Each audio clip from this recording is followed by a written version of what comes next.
Let's go. All right, let's start this thing off. Hey, everybody, welcome to the show. Vince Kimbrough, Paul Massey. Prairie Bomb Outfitters, Paul Massey, Troy Mercer.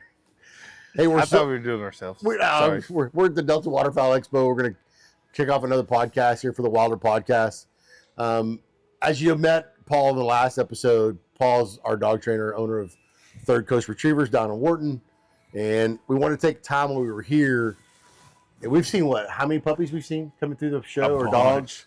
I mean, a bunch of puppies, a bunch of dogs, a bunch of people talking dogs. You know, they got the Eukanuba booth. They've got some people talking about dog care and all that kind of stuff. And so I thought it'd be cool to bring Paul on for you guys to get Paul's insight as a professional dog trainer who has a kennel with 25 dogs in it, and he's had up to 40 dogs in his kennel training. So I thought it'd be cool to bring Paul on and talk. Paul has my dog, Matilda, and then wanted to bring Troy on, who, as an outfitter and a guide, the importance of dogs. He's got a dog, Pearl, who's an HRC champion, and so she's a CH. Or CH, yeah. And that's self-trained. Self-trained. Right, so big self-trained, amateur trained. So you're getting two perspectives on the deal. Mm-hmm. Correct. So we're going to talk a lot about dogs. We're going to talk about puppy care, picking a puppy, understanding, just don't go to the newspaper and look up puppies for sale, right? All that kind of stuff. We're going to kind of get into dogs. And we're going to let Paul kind of lead this. But I got a series of questions for him, and I know Troy does. And so we're going to kick it off. Paul, why don't you tell everybody a little bit about your background? Tell us who you are and, go through this with your little resume. So Paul Massey, we've been training dogs professionally since 2018. Have a handful of all of them. Senior season finished. Master hunters, we have a grand dog. The only thing we ain't dipped in yet is SRS, and that part is probably coming.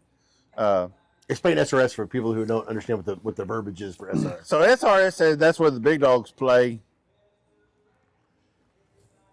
Super Retriever Series, right? Super Retriever Series. You got to be able to do all of it. You got to be able to do field trial.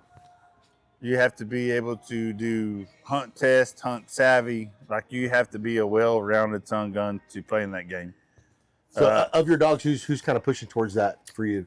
We're going to throw Mambo some white coat marks. She's my grand dog. And see where we go. We're going to go and run some probably next year. And we might get her butt kicked, but we're going to learn, go from there. Okay. So you've been doing it for 5 years. It was 18. What? Damn, almost 10, 7 years as a professional? 8 years professional? I can't count. So 8 years as a professional dog trainer. Paul and I met through a mutual friend, a breeder and a trainer named Mike Rash. Mike Rash owns Performance Labs. We kind of talked about Mike on the last episode. He and his wife, Debbie. Mike's a breeder of high-quality Labrador Retrievers out of LaGrange, California. LaGrange, California. Mike and I have a history of sheriff's deputies back in the day together. And so Mike introduced me to Paul. And then when I went and finally picked up my puppy, and I got my puppy from Mike, out of a breeding pair that I liked from Mike. It was originally which was a Gus and Revy. A Gus and Revy dog. Gus was originally one of Paul's dogs that he sold to Mike. And so we ended up with Matilda. Yep. And so that's my interview when I had to haul the dog up to Amarillo. Yeah. Let y'all know I wasn't. Yeah, we did. We did a little secret interview. We were like, wow, is this guy worth, I know Mike likes him, but let's see what he's got. And so he brought up Teal. That was his primary dog at the time. And we had a great hunt. Teal was amazing. Still is. Super amazing dog. And so Paul kind of sold himself as to who he was, and we were super happy to bring him on board with us. And then I had the opportunity to bring Paul over to Prairie Bomb Outfitters. We're going on year 3. We are year 3. So it's been a great relationship. But I've had dogs labs most of my life, and I've self-trained a dog, not to the level like Troy did, but to be a companion dog to go hunt, and retrieve ducks for me in California, but not at any kind of level. And so I thought I had a little bit of knowledge about dogs. So I met Paul, and Paul really educated me on puppies, how to raise a puppy, right? What to do with my puppy, and so on and so forth. So we're gonna get into some of that. Troy, tell us a little bit about Pearl. Tell us a little bit about your dog. Pearl, I got from a local breeder. I had a dog before that, Miss K. She's retired now. Still with us, yeah. Got Miss K, and then I trained a little bit.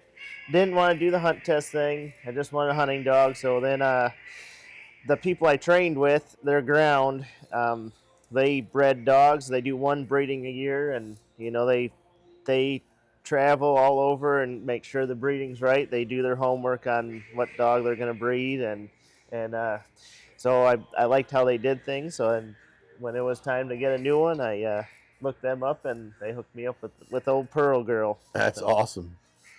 So, question for you, Paul, in regards to picking a puppy. So you're in the market for a dog, and you're like, okay, where would I start to go? Let's say I want a dog that I want to see what this dog can do. I want to have it professionally trained. What should I be looking for when I go out searching for a puppy? So the initial cost of a puppy at one chunk is your business biggest expense. Go and find the best bred puppy you can afford. Okay. Not saying the backyard dogs or a dog that doesn't have a pedigree to boot won't make good dogs. You just up your odds. You just up your chances. Your percentage is higher. Correct. And what do you mean percentages of what? So is it hunting characteristics? Is it the drive? Is it what? It's all of it. All of that? Health clearances. Make sure you get your health clearances and For sure. hips. Health clearances is a big deal. Like, so you can have a dog that is cleared by parentage on the genetic testing. OFA, hips and elbows, there is no clear. That dog has to be tested if you're buying a dog over 2 years old. And if you're buying a puppy, those parents should be tested. Mm-hmm. Okay. And again, that's not a guarantee. You're just giving yourself a better shot at it from hip dysplasia. So having a dog, let's say you have a dog that's, a Grand Retriever champion, right? Master Hunter, right? All those kind of titles gives you a better opportunity to have, as from the start, you're putting better genetics, or is it just better instincts in the dog? What is You have proven that dog has trainability, desire to do a job, okay? retrieving desire. They've been judged to a standard and either passed or surpassed that standard. Like there's a handful of criteria that a dog at that level has to meet that gives you the chance of being a better dog. Okay. Correct. I agree. Same thing. Same thing with given your health clearances, your desire to hunt. A lot of them, the dogs that are the breeding is the desire to hunt, their prey drive, and that's their base. When they have that to start with, it's easier to work with a dog that's got high prey drive and wants to do the work and So you're basically And that's anything in this world. If somebody wants to do a job, they're going to do it better. Yeah. So you're basically giving you're hedging your bets that the puppy you For bring sure. home is going to be It's essentially no different than horse racing. okay. So should I, as a dog purchaser, should I be able to go to my kennel that's got the dog for sale? Should I be able to go to that kennel, inspect that kennel, take a look, make sure that it's clean, the dogs are not, just not, they're not just housed in, poor conditions, before I give somebody a bunch of money? Personally, yes. Like you should be able to go, and if both parents ain't on site, you should have whatever information you need for the parent that's not on site, and you should be able to look at the parent that is on site. Okay. Another thing, what I did too is for them, the puppies, those people that breeding the dog, if you know them a little bit, like I knew the guys running Pearl, I had them, they're with the dogs all the time. They knew me. Yep. So I had them pick the Pick dog. a dog. Yeah. Because they're with them. They know what I do I'm. that. I do that a bunch with friends that Yeah. I know. So don't feel like, oh, we have to pick this one. Let talk with the breeders and Okay. kind of let But them. a key bit, if you go and look at a set of puppies, and that puppy won't leave you alone, pick that puppy. Yeah. Like that dog done chose you. It Yeah. will do what you want, when you want, how you Right. want it. Pick it. Okay. Oh, so if I go and I got 6 puppies in front of me, and I got one that just decided that he likes me, Yeah. and he's gonna hang around me. He keeps Let following me, that dog pick you. and he wants to hang out with me for whatever reason. He's kind of connected with me while we're there playing with these little boogers. Okay. So I buy my puppy. I pick my puppy. I buy my puppy. I pay money for my puppy. Yep. Is there a standard cost for a dog? Like, is there? I know regionally those costs can change based on Yeah. geographical location versus the West Coast versus the Central Coast versus the East Coast. Plus what titles mom and dad have, Okay. health certs. Like there's a bunch of variables in it. Okay. So if I'm buying a puppy out of a reputable breeder with a reputable lineage, what am I kind of expecting to pay for this dog? Anywhere from $1,000 to $5,000 Yeah, and up. and up. So, yeah, I've heard you talk about a couple dogs that are Hall of Fame dogs and the lineage behind those Hall of Fame dogs, right? So if I get a dog that's got that kind of lineage, I expect to pay a little more money for that dog, Absolutely. right? Because he's And- truly proven that he's the cat's meow. Right? He's the You're pity, not, right? but again, you're not paying for a guarantee. You're just paying for a better A chance. better opportunity. When you go success. to the casino and you put everything on black, that don't mean you're going to win. Correct. Mhm. Okay, because you've seen that before, where you get a puppy out of a For sure. where the dog just doesn't have, Heck yeah. and it's individually. Like, there are gonna be 3 dogs from that litter that turn out to be fantastic, Yep. and one that's not. For sure. So I bought my dog. I brought it home. I'm super excited. I know there's a lot of different opinions on this about when to start your dog, when to get your dog working. Starting the obedience. They're little sponges. Lots of different books have been written about this topic from a lot of different people. This is the exciting time. Right. It This is. is the This exciting is the fun time. Yeah. Right. So what based on this is and people can feel free to disagree, right? That's the cool thing Absolutely. about this, right? For sure. So if I picked you as my trainer, I found you, I call you, hey Paul, I got a new dog. Well, you did. What did I tell you? I did. So you told me let the dog be a puppy. Yeah. Teach her to sit for her food, and that's it, and retrieve. That's it. And actually, what you What- told me is what was the what you heavy? told me is make her a crackhead. Yeah. He's like retrieve, get her so excited that she doesn't want to stop, and then stop. Yep. And then come back an hour later, 2 hours later, and do it again until she's so excited, and then stop. Yep. And then generate a little crackhead. Yep. So You do that 2-3 times a day. Now you got a dog that wants to go do that. So what did I do? You did that. I did a crack. I got you a crackhead. You did. So that's what we did with Matilda. We is basically Yep. we have her sit for her food. Yep. Like just to calm down. And I'm big on my puppies. Like I don't want a whole lot of obedience put on them when they're little. Like expose that puppy to early on retrieving in the hallway. When that puppy comes back, let him jump up in your lap and just pet him. If you let that dog come back to you and get used to jumping in your lap and being petted on, you'll eliminate the whole keep away game when you go outside. Promise. Introduce that puppy to birds outside. Let them come back, pick them up, pet on them. Introduce them to water, retrieving the water. Yep. Whatever sock, toy, whatever it is they may be retrieving. Introduce them to all the sounds that you can. Gunshots, duck calls, goose calls. I'll take my puppies and I'll say if I'm running a setup, I'm running a hunt savvy setup and we're in like training wise, I'll throw up 200 decoys between full bodies and silos and socks to teach them dogs what a white rag is or a white decoy is.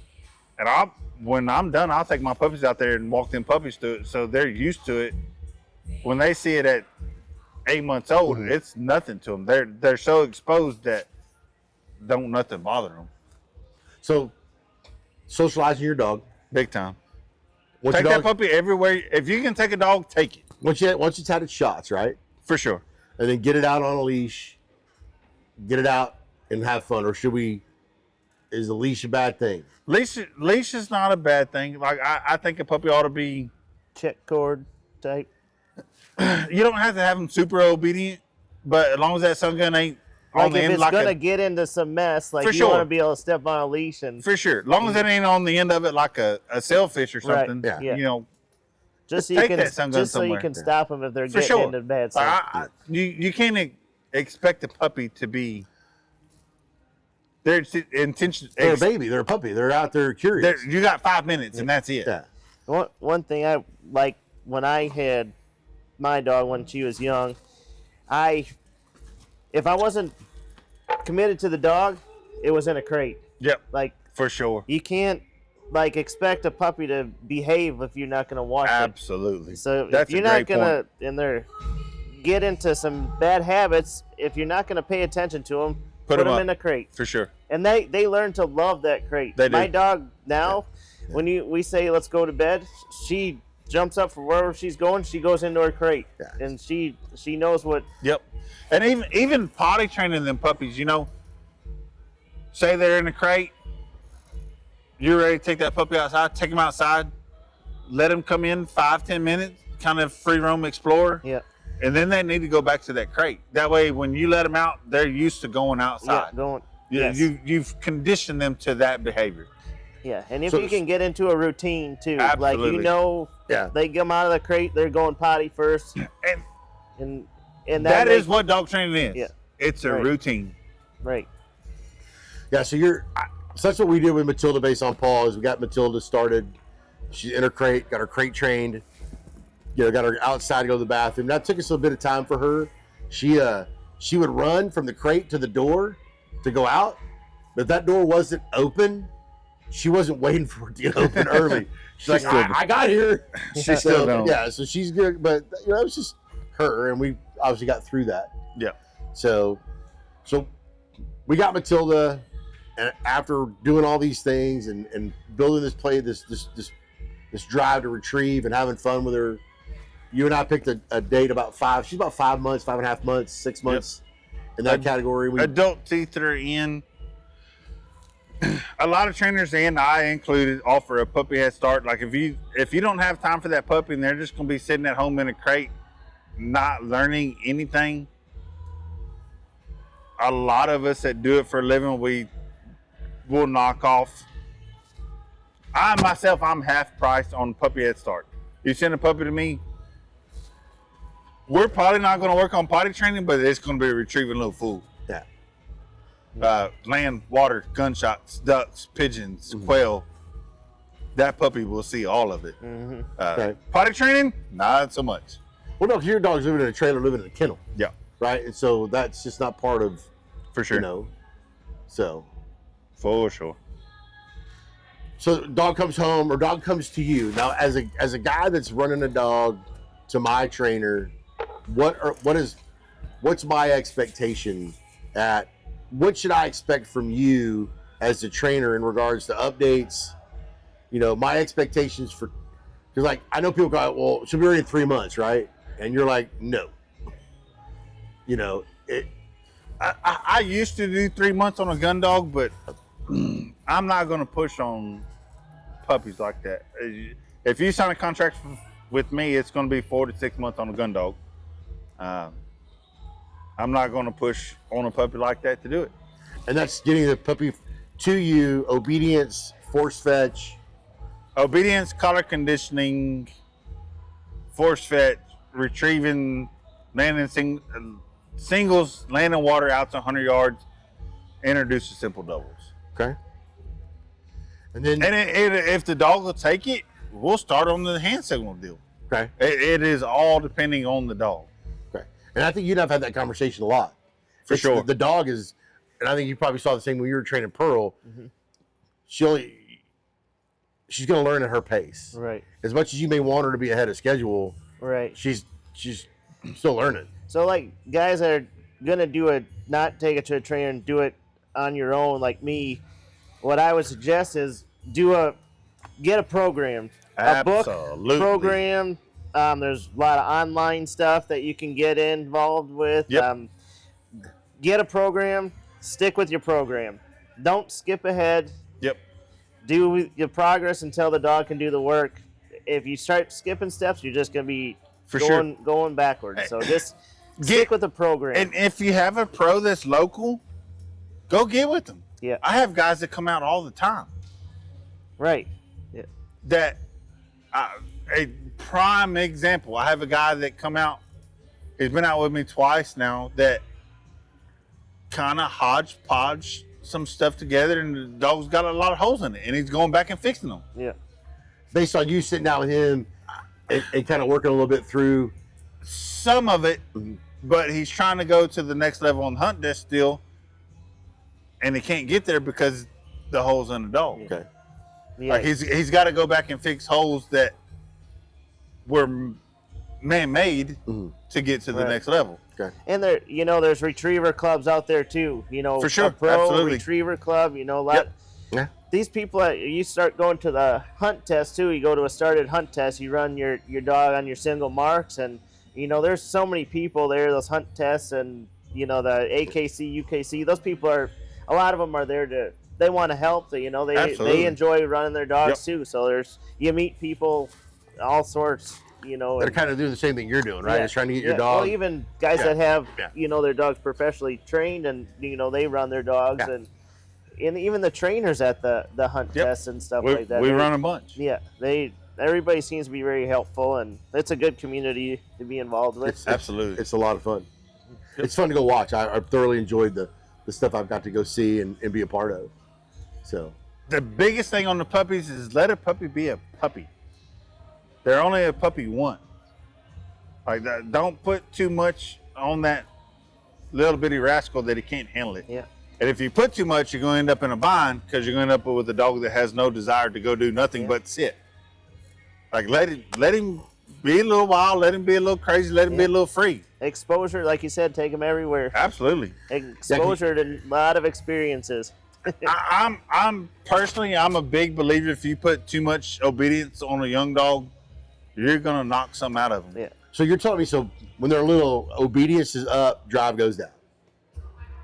You feel okay. So you're trying to find that balance of drive and just enough, like we did. All I want in a puppy is sit when I give you food. I don't give two craps about nothing else. Yeah. And that seemed to work. And I'm watching my dog progress through this process. We decided to take Matilda not just to be a hunt dog, but to get her, her title and see where she can go. She needs 3 passes for a CH title. Yeah, and to kind of see where she she'll goes. do that, and she'll be a master hunter. Yep. I have no doubt in that too. Yeah, and so it's kind of nice to see that and to bring out her best. Like she may never be a Grand Retriever champion, but she can be her best dog. For sure. And then she can come back to us and my family, and I'm going to have this well-rounded, You'll have a dog that you'll be able to hunt over for a long time. A long time. That can be a good citizen of a house. Correct. And know her place and fit inside the home. And no boundaries, no rules. Yeah, and that's another thing too. Like I never thought I'd run hunt tests, but it depends what you want out of your. I hunt a lot. I mean, I hunt. I leave the house August and come back in May. Like I hunt almost every day.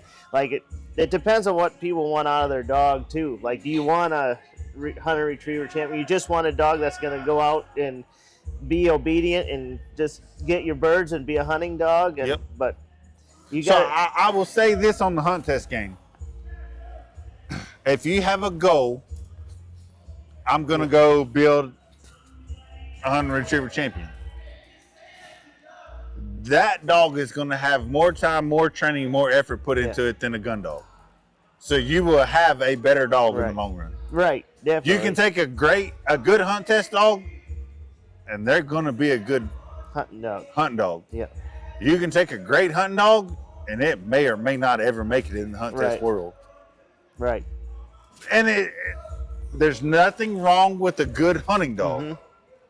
Yeah, there's a lot to be said. It's just the amount of training that goes into it. About having a good hunting dog that can go to the field with you, sit in a blind, be patient, be calm, not crying or whining. That you can, for example, send out to retrieve a duck, and that duck goes across the pond, retrieves a duck, it doesn't swim back to you, but runs back around the side of the edge, goes back to you. Yeah. brings you your duck, you're super happy. There's nothing wrong with that. Right. And as long as the dog you own makes you happy, that's what matters. That's it. Your dog went out, brought the dog, found the bird, brought it back to you, and that's why you got the dog in the first place. Yep. Right, so there's nothing wrong with that. And then there's nothing wrong with having a dog that's a little well trained that'll go back, cross that water, pick that dog up, turn around, come right back across that water, come back to you, sit, heel, hold, take that bird from you and release out for that next mark. And what it boils down to is the amount of training the dog has on it. Mm-hmm. Like if you have a HRCH, you have a pretty good dog to hunt over. Mm-hmm. Like that dog can do pretty much anything you want it to do. So is there a timeline? Like I know, Matilda's a little over 2. Is there is it based on the dog or is it based on just time? Like there's a lot of stress to put a dog through an HRCH, right?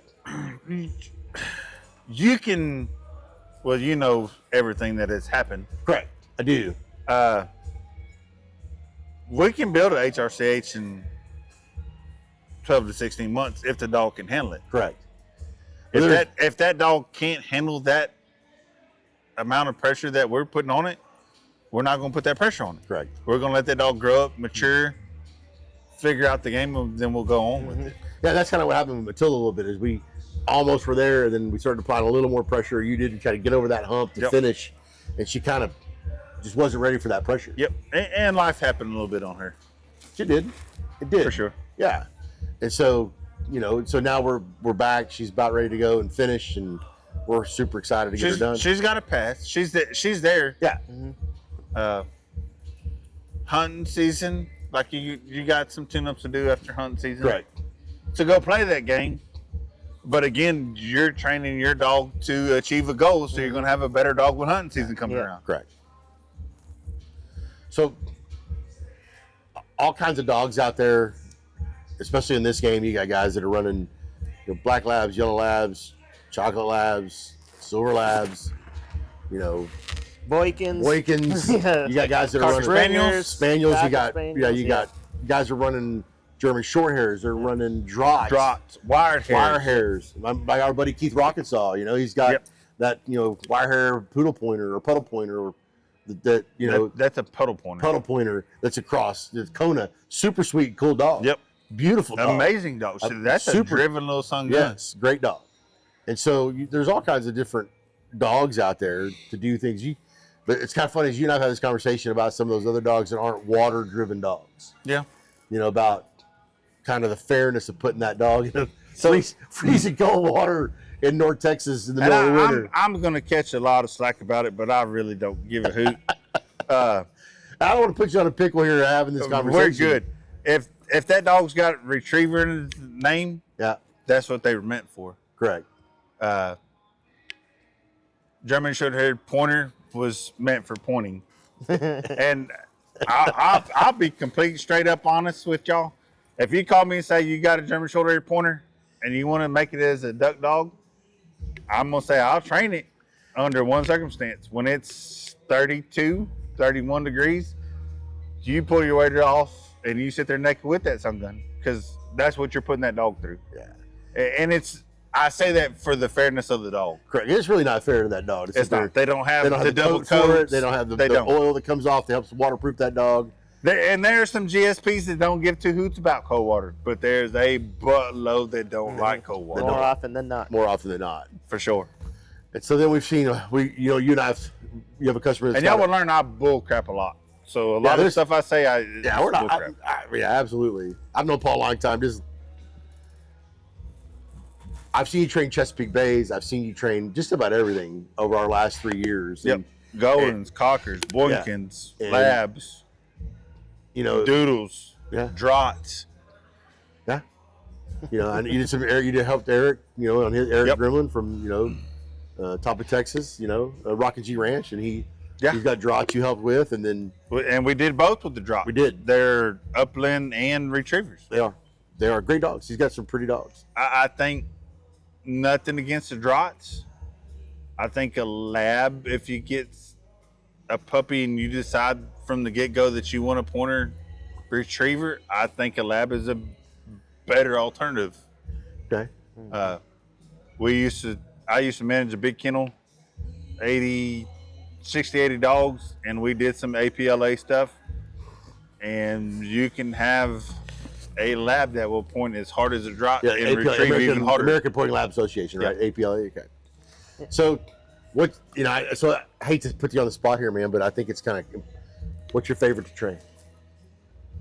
I think I know the answer to this question, knowing you the way I know you. And it could be a mix. I mean, maybe I'm wrong. My favorite in the next one I'm going to have? Yes. Cocker Spaniel. And I will have a Cocker Spaniel hand signals. I will have an HRCH Cocker Spaniel. Paul has an affinity for little black female labs. He does. I do. He does. And so I was hoping he was going to say black female lab, right? But you shocked me. It will be a female Cocker. Yeah. So we had my conversation about buying my dog. About getting my dog for Mike. We had For this sure. male or female. And this is just a personal opinion. You convinced me to get a female. This is just a personal opinion. The guys that got the big male dogs, y'all are going to have y'all's own deal. But when I take that little female out of my truck and she hits the ground, she's not worried about, can I say pissing? Pissing all you want. She's not worried about pissing on a tree or somebody's tires or smelling that three-year-old female that come through at the public boat ramp. Yeah. When she hits the ground, she's ready to go to work. As much as I hate to say it, fellas, they mature quicker. A little easier to train. A little easier to train. They're smarter. Most women are. It goes both ways. If y'all are saying y'all are smarter, check yourself. Yeah. Personally, if I'm going to own one, it's going to be a female. Yeah. I can go anywhere in the country and find a good male dog to breed an outstanding female that I've trained or raised to. Yeah. Mm-hmm. No worries. So personally, I prefer a female. Yeah. So, Here's Pearl's what? Tell me about Pearl. What color's Pearl? And Pearl is yellow. She a little yellow female? She's what? She's light colored. Light colored? Light colored lab. Yeah. Okay. So So how did you come to the name Pearl? I'm gonna put you on the spot. My wife. Your wife did it? Yeah, my wife. It's I chose the last dog. The last two dogs we had. I had a dog named Juvie too. My first one. And then Miss K, I named. I'm like, this is your deal. She named her Pearl. You name. She looks Pearl. I mean, she's a whiter colored lab. That's cool. Yeah. Matilda got named by my wife. We have Harley, which is my wife's pet lab. A little yellow. She probably would have been the best of all of them, to be honest with you. Probably. She's amazing. What drive? And then Emmett is old Emmett. He's a good old boy. He's my self-trained, goofy dog that I love, and that the dog and all our stuff is Emmett. Just because he was my boy. For the record, Matilda is in the top 5 of the weirdest names I've ever had. So my wife, she wanted to keep it old-timey. I love the old-timey names. Yeah, so we got Matilda, Harley, and Emmett. So that's my wife. She likes Matilda. So we call her Midge. We call her Midge. We call her Midge. Right. So different dates, it might be something different. It does, because she may be being a jerk and not listening. And I don't know that it was caught, but Mr. Troy had a great question about gun-shy dogs or dogs that... I didn't hear that, so I'm glad you brought it back up. I missed that. You don't think... It's just like something that might come up. For sure, that absolutely. Gun-shy or... I mean...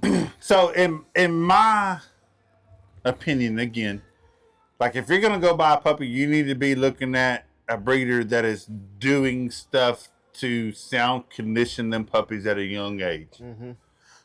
Just another thing to look for. For sure. It's like noisy pots and pans in the house. Whatever it may be. Extra noise is not absolutely. So... Okay. Expose that puppy to stuff that is going to build their future. And I think if you can do that with the puppy, you're going to be ahead of the game. Mm-hmm. Personally. For the record, gun shyness is not hereditary. That is dog to dog. Right. That is not passed on. Okay. Is that a myth or something? That it was yes. Okay. That's not passed on. Hereditary. That's a dog to dog issue. Okay. Mm-hmm. All right. So let's talk a little bit about dog food, because you and I have had this conversation a lot in regards to dog food. I fed it all. Right. You have fed it all, and So, how much should I be feeding my puppy? While I have him at my house, how much should I be feeding my dog?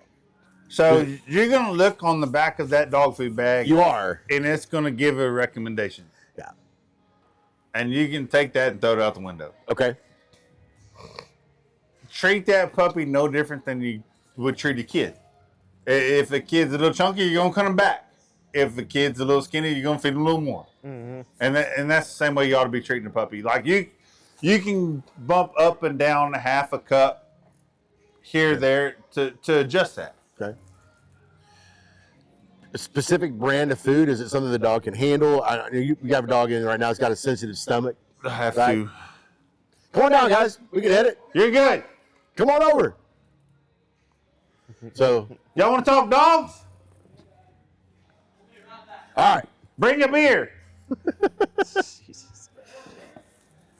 So, what food would you recommend? Like, I know we talked about this actually just yesterday. You have a dog in that's got a real sensitive stomach, I have to. and you have to. Owners provide food on those. We're not going to go into the silver dog deal. Well, I wasn't trying to go to silver dog deal. I was just trying to talk about dog in specific that's got some stomach issues. So, if a dog's struggling with a food, Out of 25 dogs, I have 2 dogs in the kennel that don't eat Victor, okay.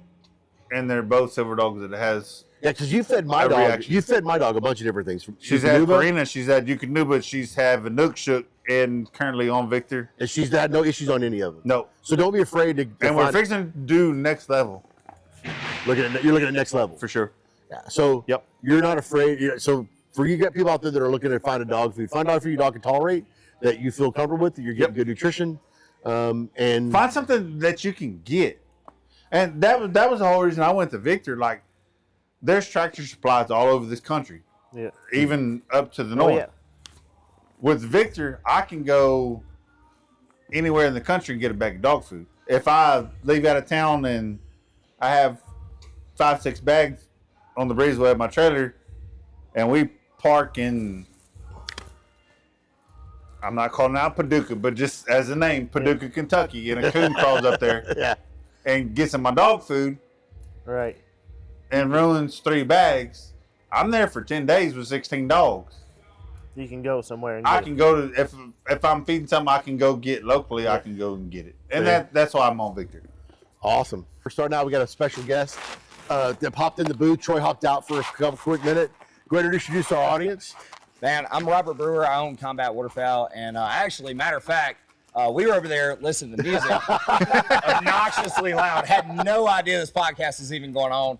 And my boy right here came over and said, "Hey, man, we're trying to record a podcast. Do you mind Just turn that just a little bit. a little bit? Like, we got noise cancellation. We're good. You ain't got to cut it off. Yeah. But we are doing this over here. Yeah. So then they asked me to come on. Yeah, and so now you got drug into it. Yeah, so now I'm so here. We drug him in. He was kind enough to bring down a nice cold beverage and say apologize for the What a music. deal, yeah. And so, come to find out, he runs dogs as well Yeah. for his outfitter.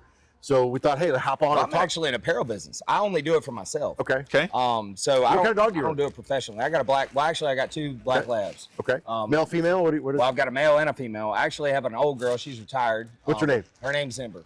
Em, She okay. turns 13 in November. November Fantastic. 16th. she turns And your male? 13. Yeah, his name's Kiowa. Kai. Well, I call him Kai. Where'd you get your dogs from? Okay, so that would be his call name.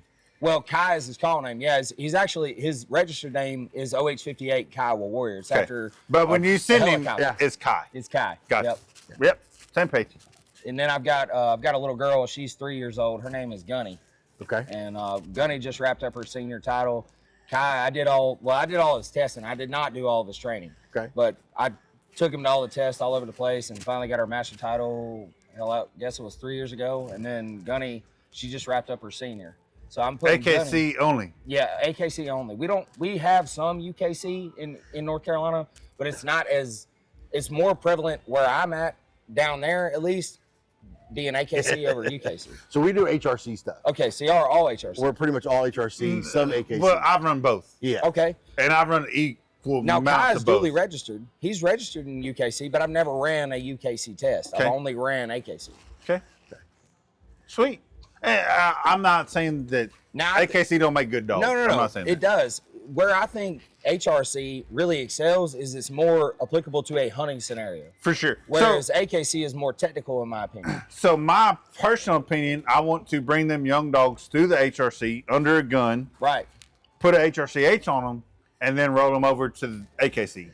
And that's just I get personal that. deal. No, I get that. So Because like, if it's with my clients that are hunting guys, right. and they're more apt to buy in, dude, you're blowing a duck call, you're shooting a gun. Well, they're having to follow the barrel. Yep. In They a mark HRC off event. of a barrel, Right. not off the field. Right. For sure. So tell us a little about your clothing 100%. line. Tell us about, what is it, combat? Combat waterfowl. Waterfowl? Yeah, man.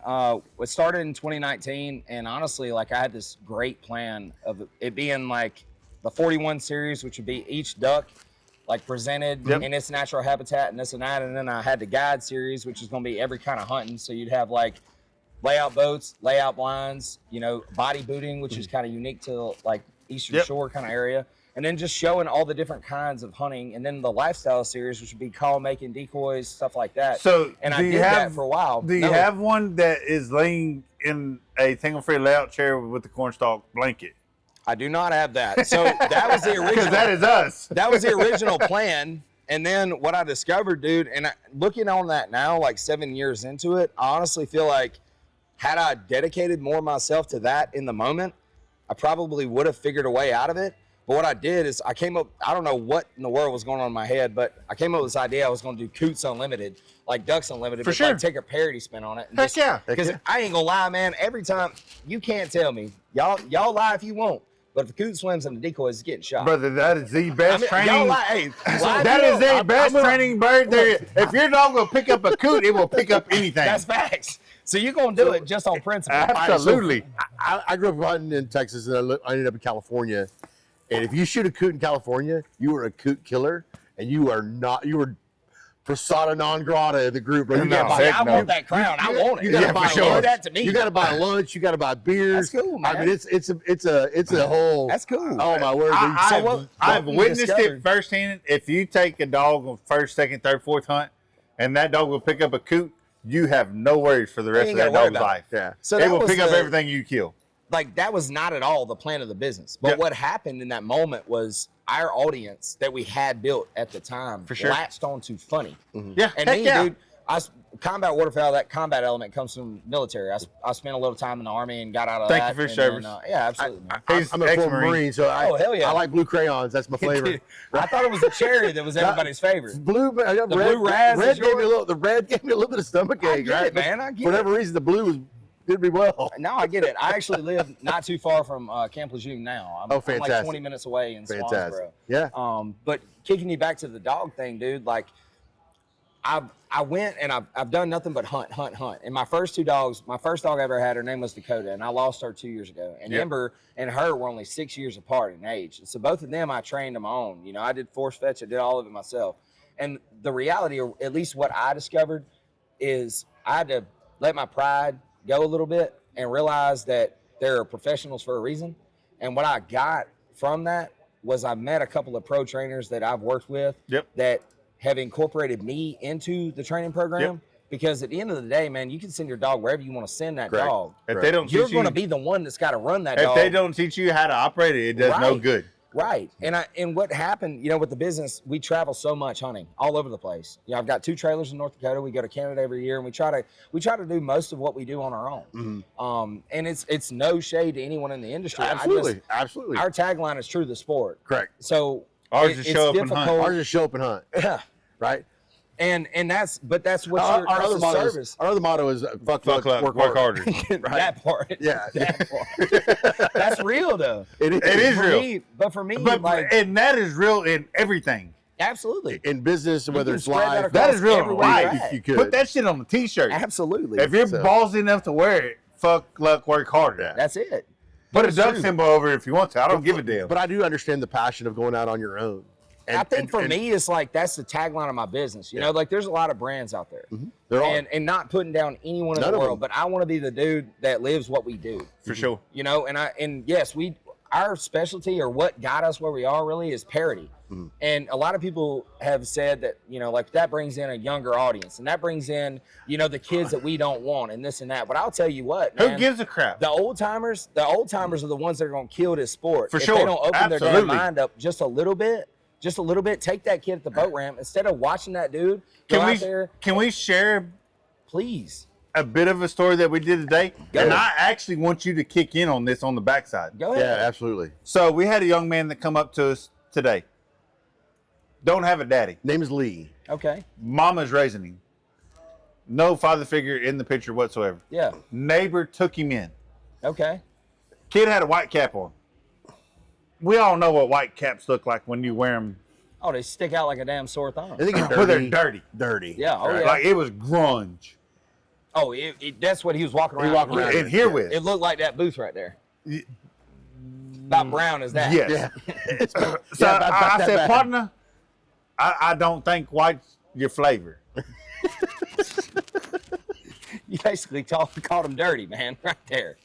It wasn't mean by no Was part. it? It was. It You're was trying to put another hat on his head. I was we trying gave- to put we another, gave him- and we I gave him did one of not ours. want him Yes. to pay for a cap. I looked at him and said, "Can I?" I said Ben absolutely, yes. absolutely. Give So that I back. gave him one of our caps. Yeah. Then I got more of his story. Okay. At that point, when I gave him that cap, the guy that was packing him around, I saw his eyes water. I said, "Okay, there's more to this Oh yeah, that's than what I see." Yeah. Deep. As we learned more, that's when we figured out, boy, don't have no dad. Wants to duck hunt. No Wants one to get teach him or into mentor this. him. The neighbor Yeah. is raising him, Is the being a figure. father figure, Is that Right. father He's, figure? he's over there. and like, something he's that got, he has, he's got that boy on his like mind. he ain't got to do it. But he's doing it anyway. Yeah. Because it's the right thing to do. So we packed him to Stony Brook. To Stony Brook calls. They gave him a call. That's cool. Got Stony him duck Brook- off. Stony But Brook hold on, packed- this goes it way goes deeper. big. This is why I would like something from you if you can. No, 100%. So We packed Stony Brook, got a call. They packed him, got a lanyard. I went to Fowler Hide Company. Got him okay. lanyard. Well, damn, he had to walk right by my booth. I'm So, like, yeah. catty corner. So Fowler took him from there to finisher. Finisher gave him a finisher. Brought him back to us. We took him over to see Billy Campbell and Dr. Duck. We've got a relationship with those guys. Yeah. Talked to Billy. Billy gave him a hunting jacket.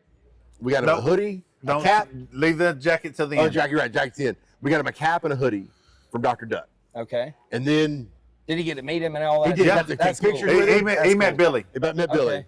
We Tangle took Free hooked him up. Yeah, Tangle Free came over. So Corey and his team, Eric Massey and Corey, came over. Tangle Free gave him a shirt. Kelsey Falcon, which is one of the She's a baddest females in the industry. She's great. She came over, gave him, Met they gave him him. hats, stickers. We took him over to Dirty Duck Coffee. Dirty Duck Coffee gave him a tumbler to take out in the field with him. That's so cool. Right? So doing Panhandle Flyways, a friend of ours that hunts down south of us in Plainview. We took him to Plain. They gave him 3 T-shirts and a hat. Buck Gardner calls, saw what we were doing. Buck goes, "Vince, come here." The owner, Buck Gardner, come here. Gave him a goose call, T-shirt, hat, stickers, And a whistle. and a whistle, so he could call whistling ducks. So Where's he from? he's from He's from up here. up here in Oklahoma. Ain't So a few hours south, he'll find us some whistlers. Yeah. Early season. And so we're sitting here, and all of a sudden, I get a tag from somebody. "Hey, Billy Campbell wants you to send him back over." So I'm like, "Okay, if I see him, I'll get him sent back over." So he came back. We found him, brought him back around, and took him back over to see Billy. Paul took him, and Billy gave him a hunting jacket, right, and an expensive hunting jacket. He said, Yeah, "Listen, oh, yeah. son, this is going to be too big for you next year, or too small for you next year. You're going to grow. I'm going to give you this jacket with one caveat: is you pay it forward. When Hand you're it done down. with this jacket, Give it it to somebody else. you give it to That's- Pay it somebody forward. else. Pay it forward. Well, a lot of people found out today what we were doing, and it's not just us. It's Stony Brook calls as well. Their guys over there are amazing, Amazing. amazing. So they went to Bandit and said, "Hey, we got this story we want to tell you." So Bandit said, "Is he coming back tomorrow?" We're like, "Yeah, we got to pass to come back tomorrow." So Okay. they have him pass us to come back now. Yeah, so he's going to come All right. back tomorrow at 9. Well, you got to walk, get him. Well, to we my will. booth, So get him over there. Bandit's going to outfit There's him. still more to the story, though. Oh, there's still So more. Shin Yes. found out. Oh God. So Shin's like, they put him on their program, bring didn't it, they? bring it. No, they said bring him to our deal. So we decided as an organization, Paul and I said, screw this. He's got all this shit now. Let's give him a hunt. That's so. So cool. we're gonna So he's we're gonna coming up fly with- them down on our dime In January. in January. We're gonna give him a 2-day hunt. We're gonna pay for the hotel, That's so and cool. we're gonna hunt that little kid and have him shoot geese and ducks for really the first time in his life. That's exciting, man. And so, But that's the future. Like, if you can't do that You kind of just shit in this talk about it. industry, No, you're why right. are you here? Well, and I'm the old fuddy. I'm 56, right? I'm the old get guy it. that's supposed to be grumpy. Like, Right. we all may or And may I- not have kids that they get to do it. Yeah. My kids, if they want to go, they can go. absolutely. Yeah. Well, it's funny that y'all asked me to come over here about dogs. Yeah. Right. So I want y'all I saw tomorrow. your shirt. Yeah. So I'll talk to you about our camo pattern, and so I call it our committed camo. So if you'll notice, it's got ducks and dogs in the pattern. Yeah. That's the reason that I'm committed to the sport. But you take it past that, right? This pattern specifically, the colorway, I titled it Mosul. All of our different colorways are named after places in OEF or OIF. Yeah. So Mosul is named after my first platoon sergeant that I ever had, Jamal Gardley. He's from California, grew up in the 80s there, hard, and then it was kind of one of them situations, as I've always understood it, that it was like, man, you can go to prison or you can go to the Army. Yeah. Yep. And I'm so glad He went to the that Army. he went to the Army. Because what a mentor to you. Absolutely. Yeah. And what he meant to me Yeah. through that time. And so every like this is named after him. He probably don't even know it. I've never told him. That's cool, dude. But it means something to me. For sure. And so a customer that goes to my website and they say, oh, well, that pattern's Mosul. I love that. now they know the story why it's Mosul. Well, yeah, but they didn't before. I don't But they- publish it anywhere. Yeah, We're talking about it We're now. going to now, right? You know, But but that's like- something to tell the world. That's awesome. And Absolutely. it's your way of like- paying homage to the people that helped brought you. We didn't But tell the that ducks story and to the get it dogs- out there. Well, yeah. But no, It- that's it's valid. just a That's cool real, story, dude. you That's know? real. I'll tell you, I'll counter that. Well, not counter it because it's not a counter. It's not a contest. Yeah. But 2 weeks ago, we were at World Deer Expo in Alabama, and there's this guy that we met a couple years before that. His name is Billy, and we met him at Tennessee Valley Hunting and Fishing Expo, which is by Guntersville. And so we went up there, and they had a power sports business. Yep. And they were right across from us, like they were our neighbor. We were over there having a good time, just like Just y'all like this. interrupted us, just like that. Absolutely. Dude, that is us. Well, that's the Authentically, best that part is of us. doing some of That these is us expos. too. And so like, we Believe were over there me. having a good time getting down, and Billy coming over there, and we were talking to him or whatever, and he was like, he invited us to come hang out with him. He Yeah. took him and his wife brought us on their pontoon boat going on, and so we That's kind of fantastic. kept in touch over the years, and they reached You out. only put and one they in the had bag? 3 children that they were kind of babysitting, Yeah. or I guess looking after for a few days. And Billy just kind of like dropped it on me. I'm gonna try to get through this like with dry eyes. I get I'm it. gonna try. I get Bro, it. And he dropped that. Our shit on story me. was a struggle. And he was like, man, there's these 3 kids and their mom is dying of terminal cancer. Oh. And so I'm literally, me and my wife were just trying to get them out of the house For sure. just because I think the mom was on the way out of state to some kind of treatment Yep. in relation to that. And the kids, as I understand, don't know nothing about it, any of it. And so Billy gave him a little bit of money to go shopping or whatever. Billy, him and his wife had picked up a bunch of stuff from the booth for themselves. And then he was like, hey, the kids are coming, and they have their own money and they really want to spend their own money. And so them kids went in the booth, man, and they, in their mind, I think they all had like $40, $50 a piece, Yeah. And so they're going in there, they're grabbing a shirt, they're grabbing a hat, man, and they got all this opportunity, 40 foot worth of apparel. And this little boy goes up and grabs one hat. And he brings this little card. It was loaded on like one of them prepaid prepaid deals. deals. Yeah. Yeah. He puts a hat up on there and he goes to pull out his money and said, your money's not good here, man. And he was like shocked at first. And he was like, I was like, no, like I want you to have that, like have that. And there was a mom that was trying to check out with her son, like right behind it. And so all them 3 kids come up there. I was like, no, you're good, you're good, you're good. Yeah. And I could tell like the mom was like kind of like this maybe for a minute, like Yep. 100. Yeah. I'm here ready to pay and all this and 100. that. And so her son had come up there and checked out and I charged him, right? And then after it, I was like, man, that wasn't a good look on me. Correct, I need to like pull her to the side and Yep. like explain. Explain it. Dude, I got like a word out and I just broke down. Yep. I'll be dead ass honest with you. And I got to thinking about that. I was like, man, there's 3 children that are about to lose. Their father wasn't involved in their Yeah. life at all. They're losing the one person they've got. Right. But, and I told the story earlier in the booth, as sad as that is, they gained Billy. They did. Yeah. So they lost something, right? Mhm. They lost something super important to them and vital to them, Yeah. to their future. Yeah. But they gained something that they never had Correct. in the process. Correct. And I think if we all look at our sport Mhm. in that light and we say, yes, we lost today. the shit weather, bad ducks, whatever. Well, what did you gain out of it? For sure. Yeah. Because there's always something. There's always something positive at the end of always. it. Always. Every single time. But you have to go into stuff with that mindset. Absolutely. Every single time. I- Because like, the minute I that you hate- forget that part, I you might as well hate quit. negativity. Quit. Just Like, quit then. When somebody comes up to me talking negative, I will turn you away. In a heartbeat. It just, Like that, because it messes with me. don't work here. Well, it messes with me. I don't know about you. When, like, if you're surrounded by nothing but, like, negative all For the sure, freaking time and you have absolutely. no pillar of positivity in your life whatsoever, it messes with your mental state a little bit. Well, I get. So we had a brief conversation on this earlier. Depending whether you're Christian or not, it is the same law. If you're Christian, it's called the law of sowing and reaping. Okay, yeah. If you're You're from the planting world, seeds. it's called the law of attraction. Yeah. It's the exact same thing. You sow it, you Look at reap that it. association, but you're absolutely right. You, for us, it is yeah. the exact So same. for us today, look, from my perspective, the Lord gave us this little kid today Yeah. for a reason.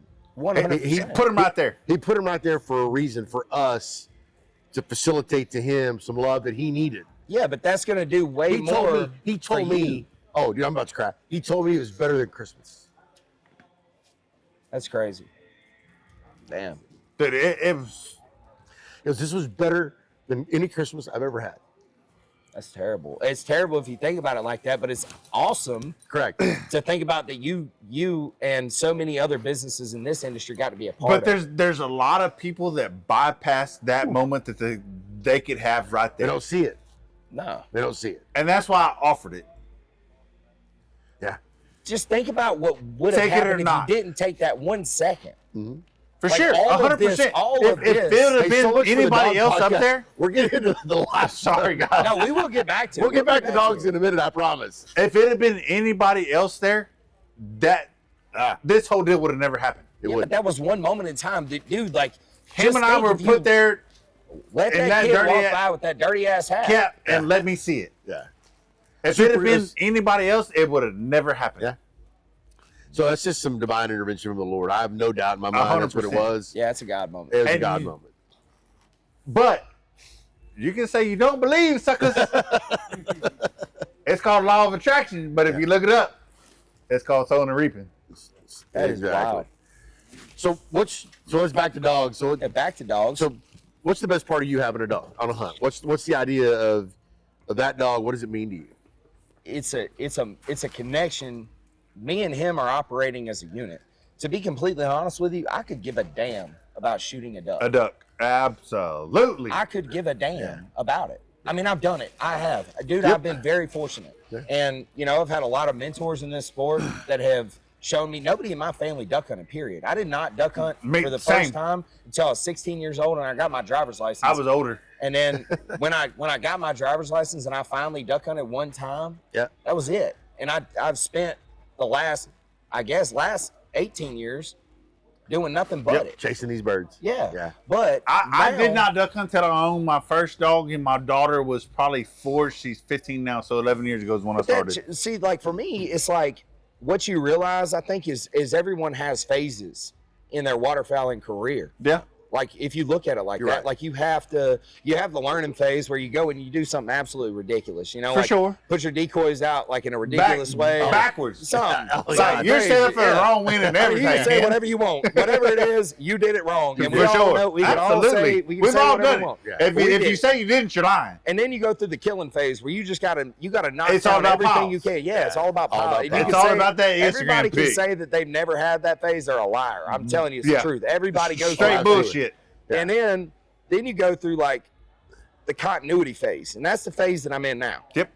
And the continuity for me is to watch the dog work.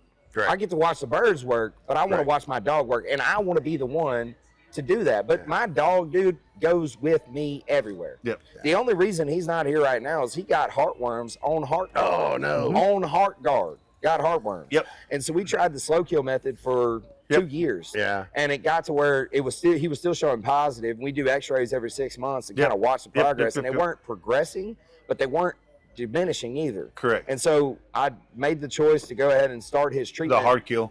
Go ahead and do the hard kill method. And his first shot was actually It's Thursday. rough. His first shot was Thursday, so I've been boarded at the vet right now just in Just in case. observation. I just, Yep. dude, It's hard on the dogs. It scares me to death because those dogs. I mean, you know, their drive is through the roof. Yeah. He's a master hunter dog. His dad, he's out of Grady. I don't know if you know. I know Grady Okay. very well. All right, so his dad is Grady. Okay. And then the other side of it is a master hunter QAA I own a female dog. out of Grady. Okay, that's crazy. Yeah. That is wild. Okay, She's a master hunter, green hunter retriever champion. that's awesome, man. That's incredible. And then, I'm looking for a Grady female. well, Gunny has Grady in her line. She's not straight off of Grady. I want another Grady female. I can't do that. I Yeah. can't do that.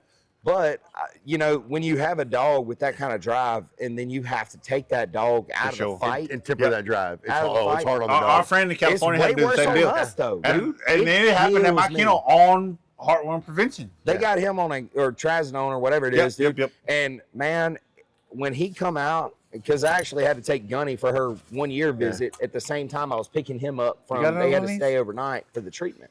And Please. I'll take mine too, JJ, if you don't mind. My cup? No, my cup. Just my cup. But they had I took Gunny up there and You're the good. You're vet tech. I thought I had one in was the in the bucket here room. somewhere. No, you're good. Okay. Oh, mine's over there, and there's one in that bag right there if you want to. No, Grab it I don't out. want that one. It's been sitting there for Oh, a it's bit. right. It's a hot one. He doesn't like hot beer. He does. That's fine. You do that. So, But they brought Gunny out there. Okay. They brought Kai out while I was still in the waiting room with Gunny, and they had just given like an hour before giving him a tablet and a half. Yeah.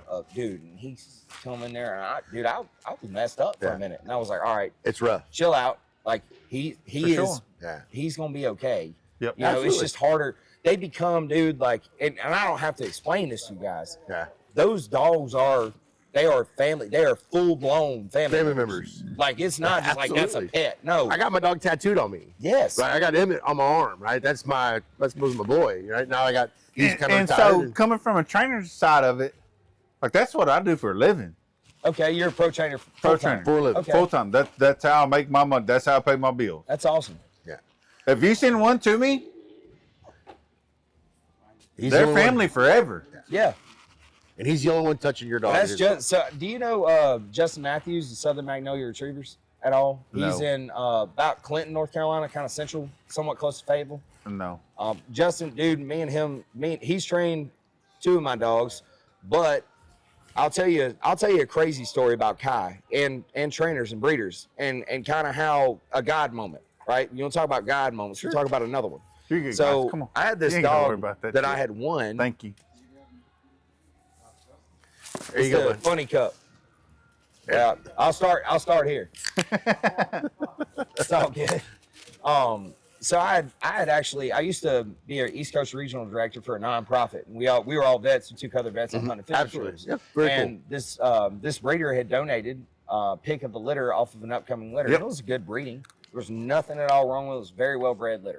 It was master hunter litter, great track record, completely clear, free and clear, all that. We're going Great to come hip. back to a question on that here in a little Okay, bit. yeah, please.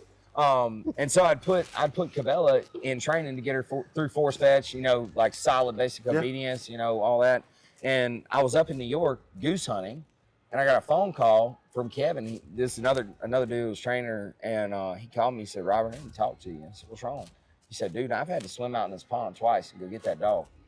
And I said, "What's wrong?" He said, "Brother, she cannot keep her hips up. Something is up." So, all right, well, I'm on the way home tomorrow. And Kevin's like, "Dude, I'll go to the vet with you. Like, we need to figure this out. Like, what's up?" And so ran through x-rays. Turned out the dog was dysplastic at 6 months old. Freak accident, dude. Nothing in the world. It just happens. It just sometimes. happened. Yeah.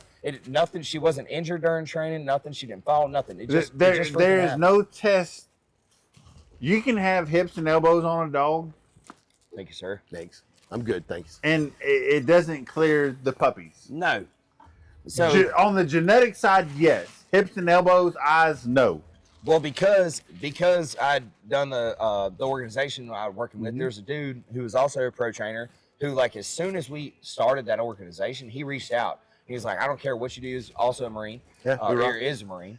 His name's Jake Van Dyke. Okay. And he called me and he said, "Hey, my name's Jacob Van Dyke. I live in Eastern North Carolina. I'm down here. I seen where you guys are having an event. I'm a Marine, and I would love to buy a table at y'all's banquet. I was like, hell yeah, man, you know, whatever. And we just struck it like right then. Like me and him just clicked. And so I called him honestly for advice because the breeder was giving me all kinds of problems about the situation. Was like, no, I don't believe none of this. I'm gonna grab this dog and I'm gonna take it back and I'm gonna get my own vet. I'm like, dude, why are you dragging me through the mud? Here's the damn x-rays. Yep. Like I would, this is the last fucking phone call that I want to make ever. Yeah. Best case scenario, you go show the x-rays for your vet. Yeah, dude. Like, well, why put me through this again? You know, like, why do this? And Jake was like, dude, look, man, take the dog back. And because, I didn't have enough room for a pet. Like, I got this dog with one intention and one intention only. Yeah. And You're a working dog. Yeah. And, but I didn't, like, bring the dog really home and around. Like, I wanted to get that foundation before her and I built that barn because I wanted to make dogs wash out. You have the best bred litter in the world. And some dogs gonna walk. That was part of the conversation before you got on with us. We've been talking about that you're trying to, when you pick a dog, you're picking a dog based on the best opportunity for it to be successful. It doesn't mean it's gonna be. No. There's a chance it's not gonna be what you need it to be or what you want it to be. When I called him though. I trained a bunch of backyard bred dogs, if you want to call them that. That's fair. It's fair. It's not a. I don't think it's not digging at nobody, but it's legit. I mean, I don't think that's a derogatory thing. No, I don't, dude. That's not. It shouldn't be taken the wrong way. You're saying the truth. It's quite literally that. Like this was not like a strategically planned litter in the best interest of the breed moving forward from how we see the breed. Absolutely correct. All we're doing with the dogs that have been hunt tested, entitled, and X-rayed and genetic tested. All we're doing is bettering our chances. That don't mean you're going to have a great one. Not at all. Correct. And I think, so when I called Jake originally, I was calling for advice. I was like, dude, I don't know what to do. He said, look, take the dog back. This is what you do. And then I would really like for you to come down. And he had just had this litter. And he's like, I've got a male I was planning on keeping, but if you'll let me train him, I'll let you have him. For sure. I said, dude, please train him. Why would you take a dog away from the dude who bred him? Correct. That dude picked that breeding for a reason. He knew what he was going to get, and he knows how to handle it. The last breeding I did, we sent pictures of the male and female tied. Yeah. Every puppy was sold before they were ever born. Wow. That's crazy.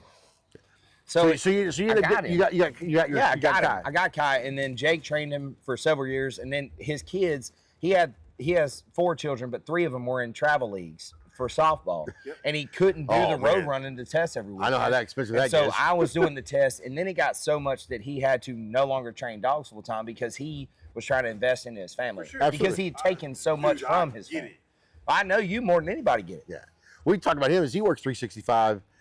7. I mean, he doesn't take a day off. No, you can't. He can't. Somebody, even on Christmas morning, somebody's got to go let them dogs out and feed them dogs. They got to feed the dogs, clean up the mess from the night before. My daughter lives with me. She's 15 and is homeschooled. I get it. Yeah. So just by him like letting me have that dog and training him for as long as he did, and then I've had him work with a couple of other trainers to get us to where we are now. But I will never have another dog that I don't do that with. Right. And set pride aside, dude, I love waterfowl hunting just as much as anybody else, but I will not be remiss to say that I can get a dog to the level that I need a dog on my own. I can't do it. Well, that's why I'm the same way, right? I can't. So that's why my Paul has my dog, right? She has Matilda to get her Midge, to get her to where I want her to be. Whether she becomes a master hunter or a grand champion or whatever, I just want her to be her best. Right. And to bring out the best in her. So when I get her back to go hunt her, I have the skills from him as he taught me how to drive that Ferrari. Yeah. Because that's what she is. When she comes back to me, right, she's a Ferrari. And I have to learn how to drive that. Yeah. Because if I don't drive it properly, I'm going to mess it up. Well, you can. But at the end of the day, your dog will save you too. Oh, absolutely. My dog makes me look good. Absolutely. Every day. So does mine. Every day. But he'll check my ass. You know what I'm saying? Like if we're in a field spread, and we've got layout blinds, we've got A-frames, it doesn't matter what it is. My dog knows what bird he really needs to get first. Even if I'm over here, my dog's over here, he's going to be in there, and he's watching, right? But I might have not seen something that he did. Yeah. He did, yep. And he has proven time and time again, like he knows best. He knows what the hell he's doing. So why would I get in his way? Yeah. Like, they make us look good, to be honest. Well, guys, look, I hate to have to call this short.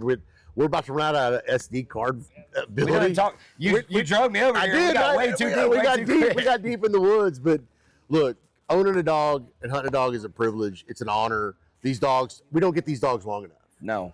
We don't. They're not in our lives long enough. We could talk. We sit here all night and talk dog. All right? I actually wrote a song about that very thing. Yeah. It's called Paw Prints in the Blind, and the dude who sang it is standing right there. So I do play a little yeah. guitar. So He does, so too. we just lost one camera, so we're gonna cut this off. As much as I'd love to sit here and keep talking dog, and make new friends and have people come over, but man, thank you for popping in. Thank you for thanks the for meeting. invitation. We'd had another God moment, didn't we? That's it. Right? I need you to bring that little boy over there tomorrow.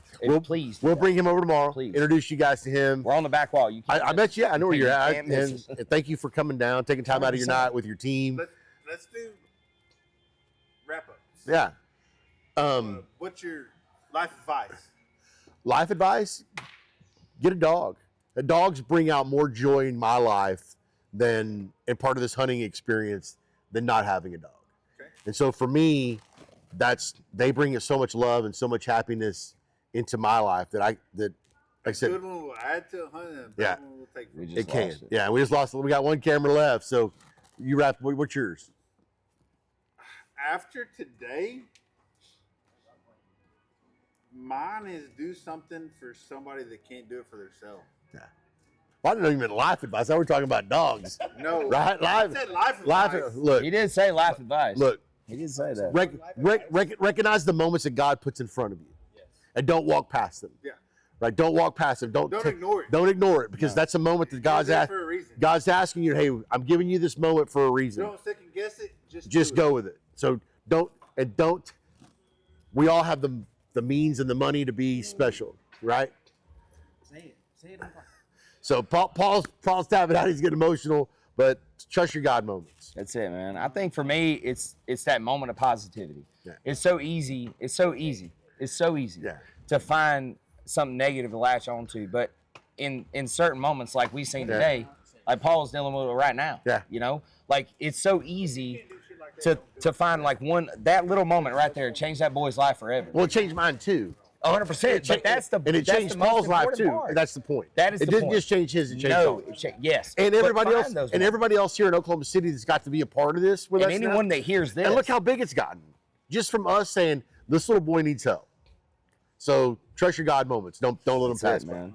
Hey, thanks for watching the Wilder Podcast. This will be coming out, I don't know when, the next couple weeks, probably around August 15th, August 18th, something like that. Thanks for watching. You guys have a great day. This was pretty special, and we'll see you on the next one.